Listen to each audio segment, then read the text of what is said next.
It's me. It's TRG, the Ramblin Gambler. Much like Alexis Rose, I do not skate through life, David, but I do walk through life in really nice boots. Welcome to episode 66, 12 the hard way, of our Casino Combat podcast, coming to you pre-recorded live from the Casino Combat Studios, a podcast focused on a constant quest for excellence of execution in all aspects of casino gambling. Ladies and gentlemen, non-binary persons, Cactus Jack, Dude Love, and Mankind, this podcast discusses casinos and gambling. Do not gamble with money you cannot afford to lose. Do not gamble with money you need to pay bills. My past performances are not indicative of anyone's future results, including my own. If you have a gambling problem, contact your local problem gambling hotline. If you do not know your local problem gambling hotline number, send an email to help@casinocombat.com. We will find that number for you and make it available to you. Everything discussed in this podcast is based in fact. Names and dates have been altered to protect the innocent and the guilty. Minor items unrelated to outcomes may be omitted in the interest of brevity and clarity. Welcome everyone, I'm TRG and I approved that message. Let's get episode 66 started. I'll give you the battle plan for this episode in just a few minutes, but we have some important stuff going on in the Casino Combat Galaxy, some very important stuff, and I wanted to tell you about those items first. The first very important item that I want to share is that Virginia Casino player Doug, VCPD, has successfully applied to be admitted to the inner circle of Casino Combat and is 8th to the ring. We are all thrilled that he was successful and very happy to welcome him to the inner circle of Casino Combat. If you've just started to listen to our podcast recently, joining the inner circle is achieved by successfully playing a game that was hidden in the podcast from the very first episode.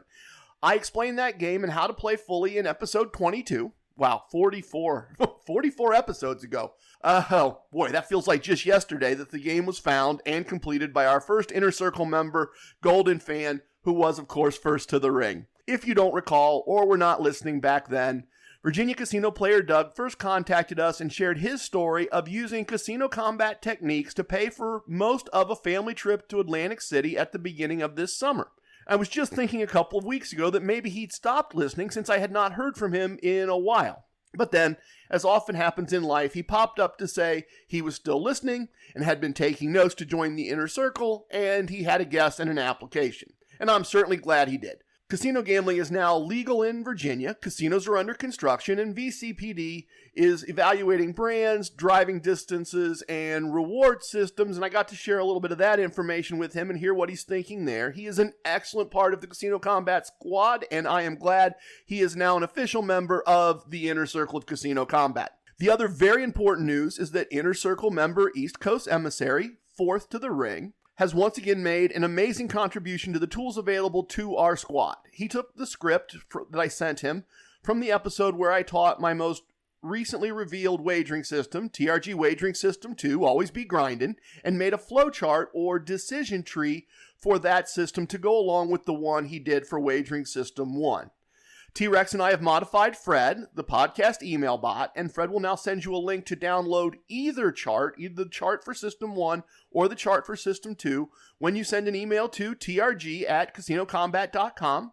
Combat is spelled with a K, of course. And if you send that email and put the two words "send chart" in the subject line, Fred will respond and he will send you an email with the link to download both charts, either chart of your choice or both. If you want to fully understand each step of Always Be Grindin', ECE's chart is an incredible tool. I encourage you to download a copy and take a look. It will really help you understand that wagering system. Since we are talking about Fred and what Fred can do, and since new people find the podcast all the time, Fred is a very versatile bot. He can send you a link to download an ebook that I created that explains how I play slots and make a profit most months playing slot machines. Don't laugh, well, or go ahead honestly and do laugh if you wish. I do understand that slots use random numbers to determine wins and that the house advantage is a very high one on slot play. I get that there shouldn't be a slot strategy, but I invented it and it keeps working. We are, 12 winning months out of 16 using this system, if I'm recalling correctly. I think I am. If you want to look it over, if you want to give it a try, it's free. I'm not trying to sell you anything. I don't have anything to sell. I'm not trying to harvest your emails and spam you. Just put the two words slot tactics in the subject line of an email to me, slot tactics, and Fred will send you that download link as well. Finally, I often teach from, as I'm going to do actually today, from the Casino Combat Book of casino wisdoms. Casino wisdoms are combinations of things myself and others have learned about casino gambling, combined with an action to be taken based on that knowledge. Inner Circle member Keeper of Wisdoms, third to the ring, made an official list of all of the casino wisdoms by number, along with the episode where they were first discussed and taught. If Fred sees the two words "get wisdom" in the subject line of an email to me, he will email back a link to download that list as well, so that you have a point of reference for where those wisdoms were taught. Big thanks to our Inner Circle members for their contributions to the podcast. A big thanks also to all of you who are finding us on our Facebook page or Instagram or Twitter and contributing likes, comments, and shares to the podcast. We see the effort and we appreciate it. Links to all our social media posts as well as the Casino Combat YouTube page are at the top of our website, casinocombat.com. And of course, for fiduciary reasons, you need to spell combat with a K to get to the website. Okay, that's what's going on in the Casino Combat galaxy. That's what our squad has been up to.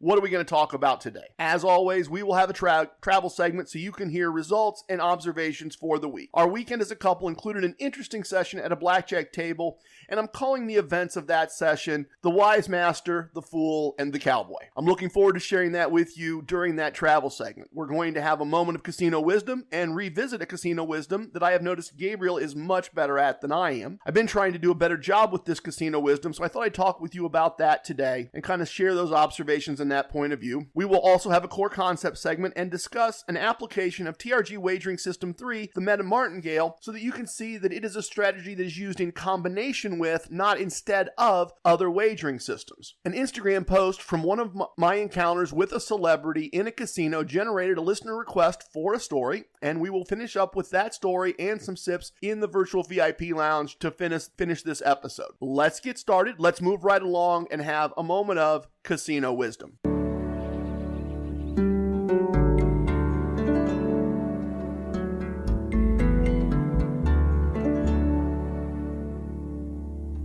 The shortest Bible verse in the Christian Bible is just 2 words. Jesus wept. The shortest casino wisdom number 86, is the shortest of the casino wisdoms at just 2 words as well. Have allies. Allies from a casino combat point of view are people who know you well enough to do you a favor or bend the rules a little bit for you if they work for the casino. This could be a player who shares information with you the way Gabriel and I share information. It could be a bartender who pours your drink a little more quickly or a little stronger because they know you and they know you tip well. It could be a dealer that shakes their head to warn you off a table as you walk up because they know you wouldn't want to deal with how the other players at the table are behaving. Or, in Mrs. TRG's case, a dealer who knows you want to play correct basic strategy and reminds you if you make a mistake so that you can play the way they know you intend to play. This is a case where Gabriel, the walking Wikipedia, and I have spent enough time in casinos to learn that casinoing with allies is more efficient and profitable than casinoing without allies. And I've had this apply in all kinds of situations. I've had allies tell me to go to a certain bar in Las Vegas and tell the bartender Joe that I know my ally and my drinks will be stronger and cheaper, and when I show up at the bar, boom,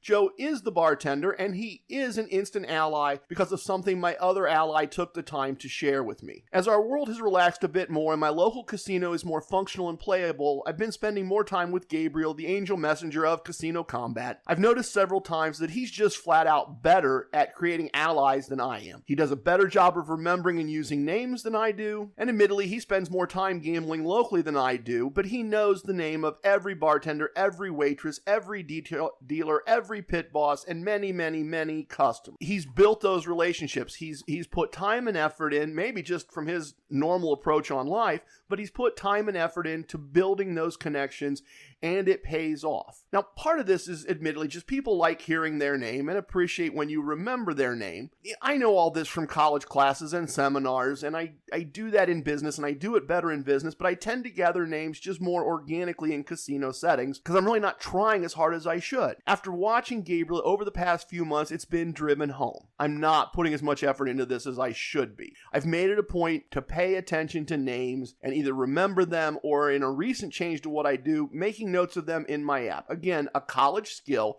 but most of us remember things better if we write them down. I've been thinking of actually adding an allies section to my app where I can note the names and jobs of various people that I encounter at various casinos or what games they play if they're players. And I'm thinking about that because I gamble at such a wide range of places. Making better notes about the waitresses' names at casino 1 or Casino 2 probably pays off if I just put a little more effort into making those allies, into being something other than just another customer that they see once every 2-3 weeks. So I'm thinking about doing that. Ally building was difficult to impossible when everyone had a mask on and had to stay 6 feet from each other as much as possible. I let my skills get a bit rusty, but since I always want to execute all aspects of casino gambling at a high level, after watching Gabriel do things really, really well in this area, I've been working on increasing the skill with which I execute Casino Wisdom number 86, have allies. I'm of the opinion that to be really good at any of this, seeing and fixing things that you could do better in an aspect of your casino gambling process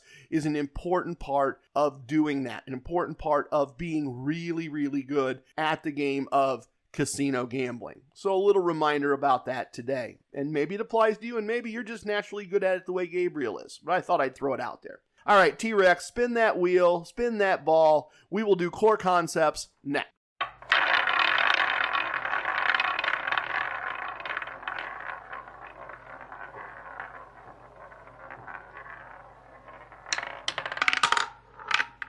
One of the core concepts of casino combat is to learn and use a wagering system with progressive and regressive components, and another is to have a bankroll of money you can afford to lose that is sized correctly for the wagers you intend to make. Way back in episode 20, I shared with you TRG Wagering System 3, the Meta Martingale. Now, martingale wagering as a system is perhaps the oldest of wagering systems, and what you do is you double your previous wager every time you lose until eventually you have to win a wager, and you will have all of your money back plus a profit equal to your original bet. When playing a martingale system, if the gambler has a large enough supply of money and there is no maximum bet limit, then you're guaranteed to win. It is a system that is guaranteed to win if you have such a large amount of money that you can make any bet you want to make, and there is no maximum on what you're allowed to bet. Modern casinos know this, and as a result, they limit what your maximum bet can be. And then the honest truth of this is also that for most players, it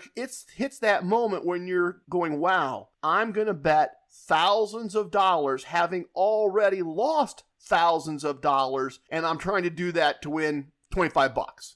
And that can be a bit unnerving for a lot of people.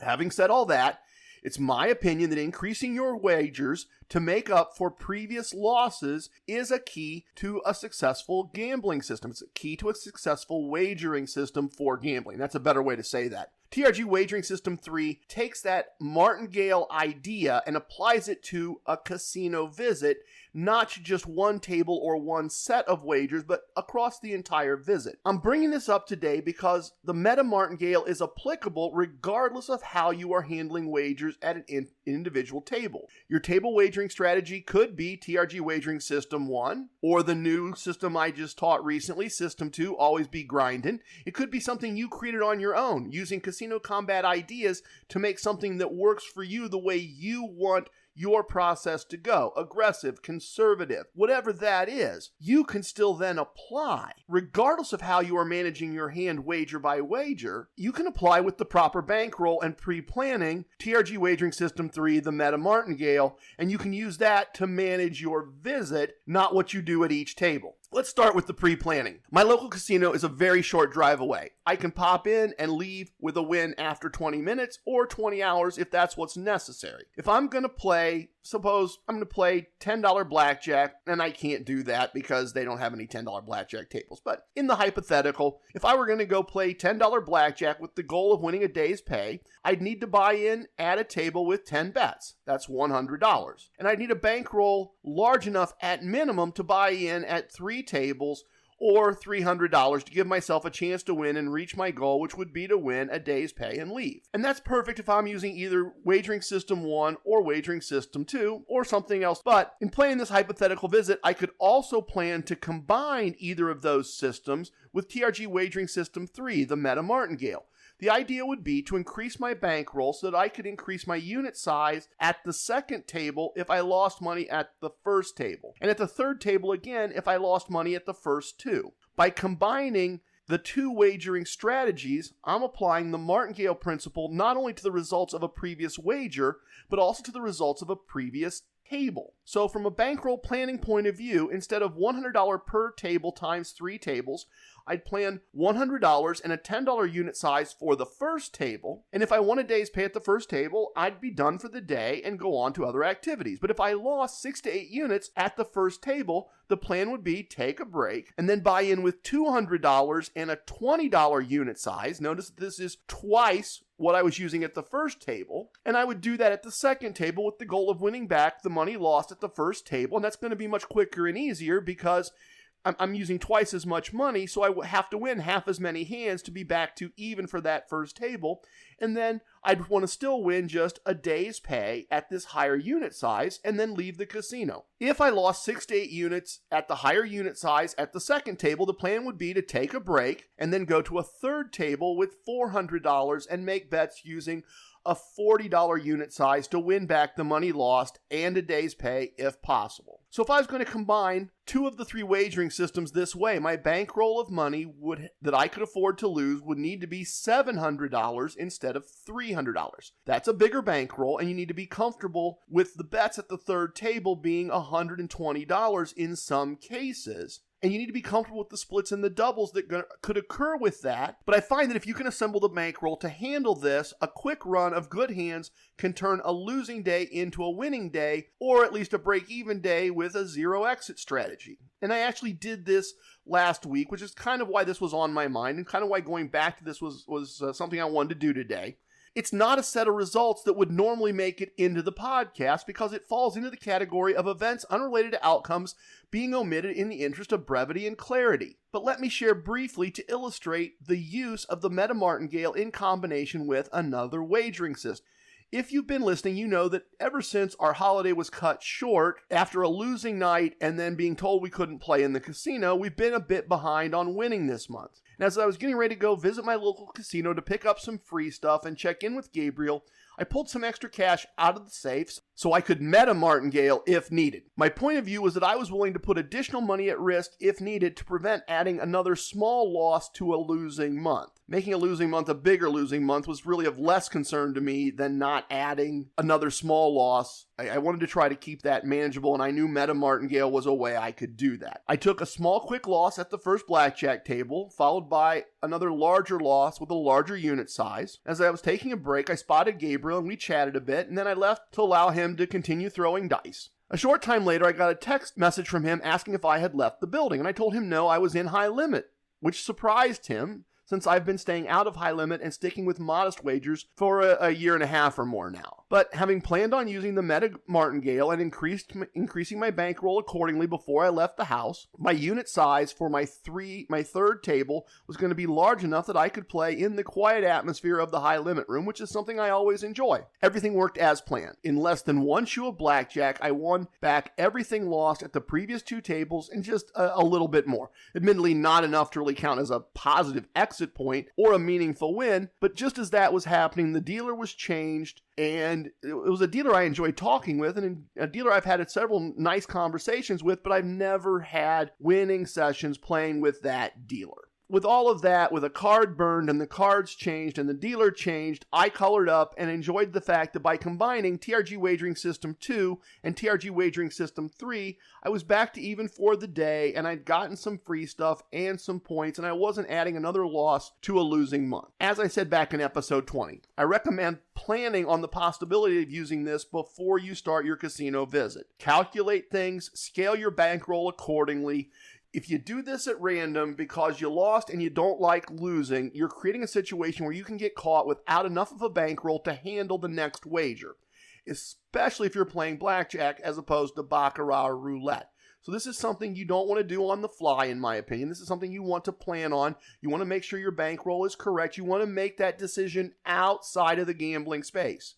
Don't get loss 1, loss 2, and then go, okay, I'm just going to martingale it now. I'm just going to take what I have left and martingale. You're going to get yourself in trouble more often than you're going to save yourself grief. So this is a plan ahead thing, not a decide on the fly thing. At least it certainly is for me. But I wanted to discuss it with you today. I used it successfully. I used it in a way that I think makes sense.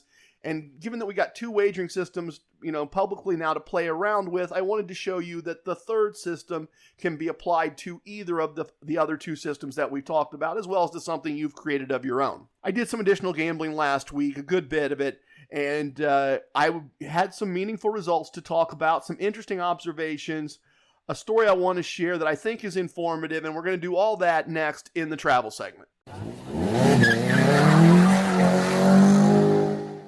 To start the week, Mrs. TRG had a wedding shower to attend in her hometown and some furniture to pick up from a relative, which meant my SUV and hands were needed to move the furniture. Since Casino Wisdom number 81 teaches us ABC, always be casinoing, this turned into a casino visit for me at the My Choice property 2 hours west of our home while Mrs. TRG attended the wedding shower. They had a free bet for me, and I spent most of the day at a low-stakes craps table, hanging out, earning lots of points, lots of free tax-free imaginary money, and watching American football. I was winning when it was time to leave, and that was the tough part because I couldn't leave at the end of the win. I had to leave at the end of the wedding shower and go get the furniture, but that win allowed me to finish the day with just a very small loss instead of a more meaningful win, or a meaningful loss, which I'd had at the beginning of the day. Later in the week, I stopped at the horse track with slots here in town for cookware that will go into my son's Airbnb, some free slot play, and a comped lunch before continuing to my local full-service casino for a free bet, a parking comp, and a gift card for the local grocery store. I ran into my good friend Jack, which I haven't seen in forever, minus his lovely wife, the Lady Diane, and I got to catch up with him a little bit, hear what's been going on with him. He had some information about some of our other mutual friends, and he and his wife are people I used to hang out with in the VIP lounge and swap stories with all the time. And I already told you that on this visit I used the Meta Martingale to avoid adding to the losses for the month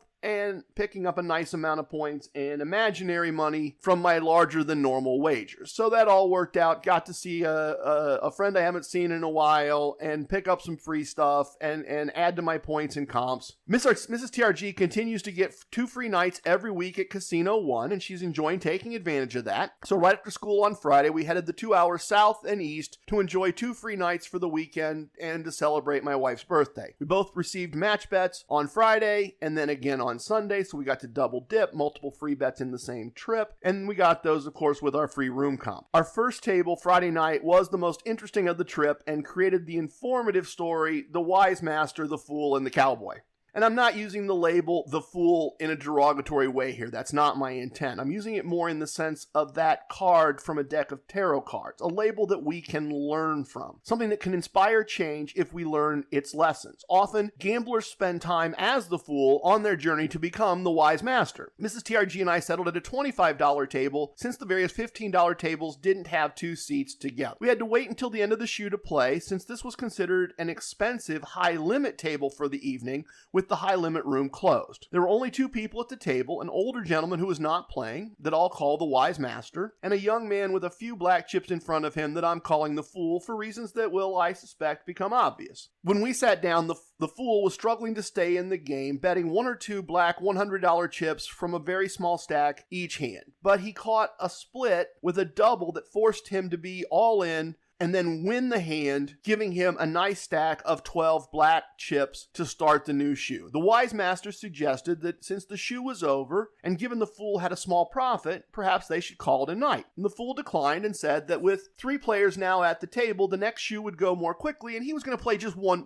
more shoe. The waitress came by to take our drink order, and we were pleasantly surprised to find out that since we were at the, quote, high-limit table at $25, our drinks were going to be comped. So with the wise master now advising all 3 of us, we set about having our game. We won some shoes and we lost some shoes, and note that that means the fool did not leave after just 1 more shoe, despite the advice from the wise master. And Mrs. TRG and I regrouped to manage our wins and our losses as a couple, and we did that rather than leave the table with the free drinks to search for another table without free drinks. And we rationalized that by thinking that we were correct, we were reducing our expenses for the weekend. The fool went on a hot streak, making and winning large bets, while the wise master gave advice on basic strategy to all of us and demonstrated a deep knowledge of both blackjack and in gambling in general, while just kind of hanging out without putting any money at risk while he watched us play. We watched the fool pocket lots of black $100 chips and eventually 3 orange $1,000 chips as well. Now, many shoes and many drinks in, Mrs. TRG and I locked in a profit for the evening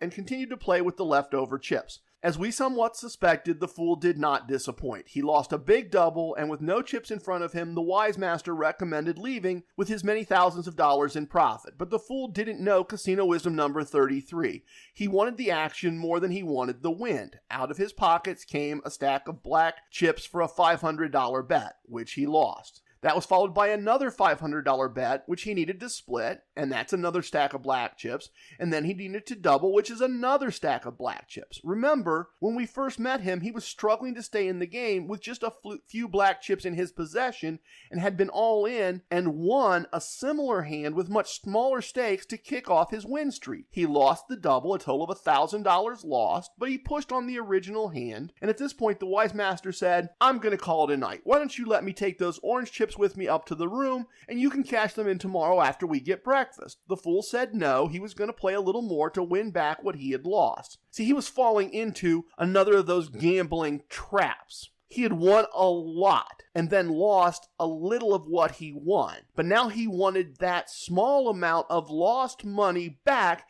and he was going to chase it with the other money he'd won. Mrs. TRG suggested that we wrap things up as well, but the waitress was coming by at that point, and I said, we are smart enough not to make, and I didn't say it so he could hear it, right? I didn't let him in on this, but I said, we're smart enough to not make these same mistakes. I want to see the rest of the show, and I ordered another round of comped drinks. Over the next two shoes, we won a few more dollars and, of course, watched all the black chips come out of the fool's pocket, followed by the orange chips, followed by more cash from his pocket, followed by cash from a trip to the ATM. He eventually left the table with no money to speak of, and we took our modest win and headed to our room, having enjoyed the free show and the comped drinks. The gambling on Saturday went better for me than it did for Mrs. TRG. She took some blackjack losses. She took a big loss on a slot machine that looked like it was going to pay her the grand jackpot of over $10,000 before forcing her to settle for a loss and a mini jackpot payout of just a few dollars. I did hit a major jackpot on another machine, which offset most of her loss. We had an excellent dinner at the steakhouse.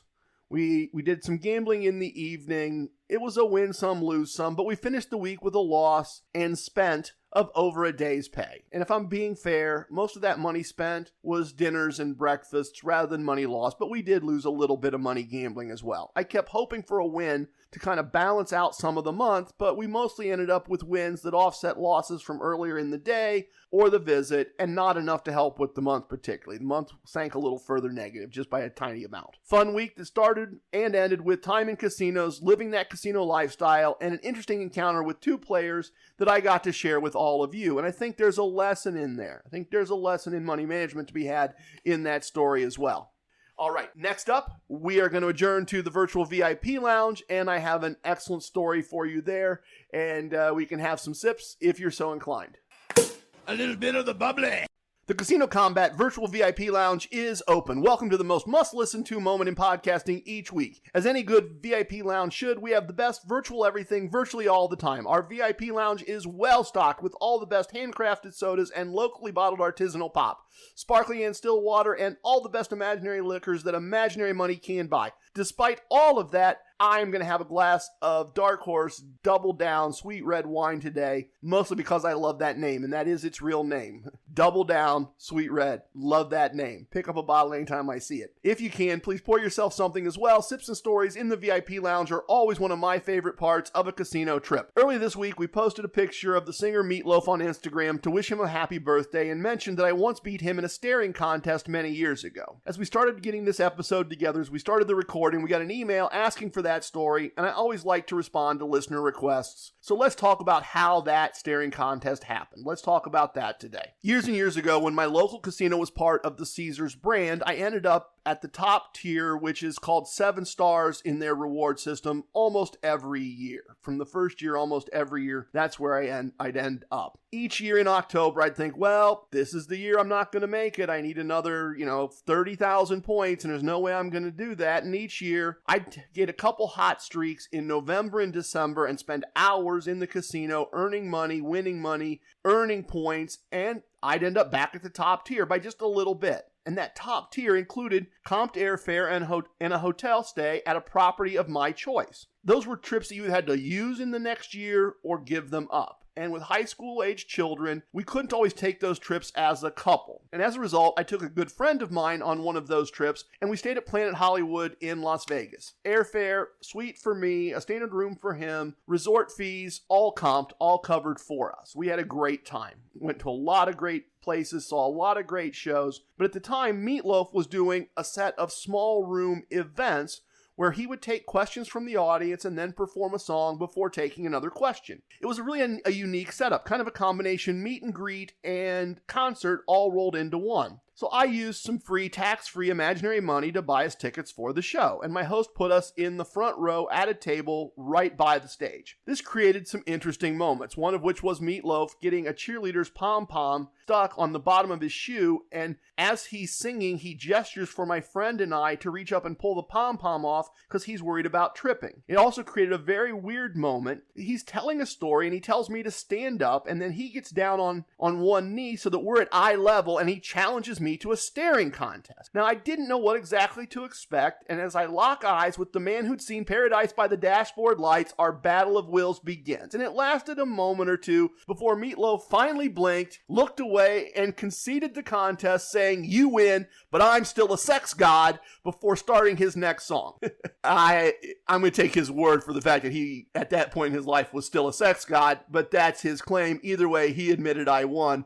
I honestly don't remember if I won money or lost money on the trip. I know I won money getting the points for the free trip and the comped hotel room and the comped show. And Meatloaf may be, as I said, a sex god, but I'm still the guy who beat him in a staring contest. And you can't put a price on that. You can't put a price on having that kind of memory.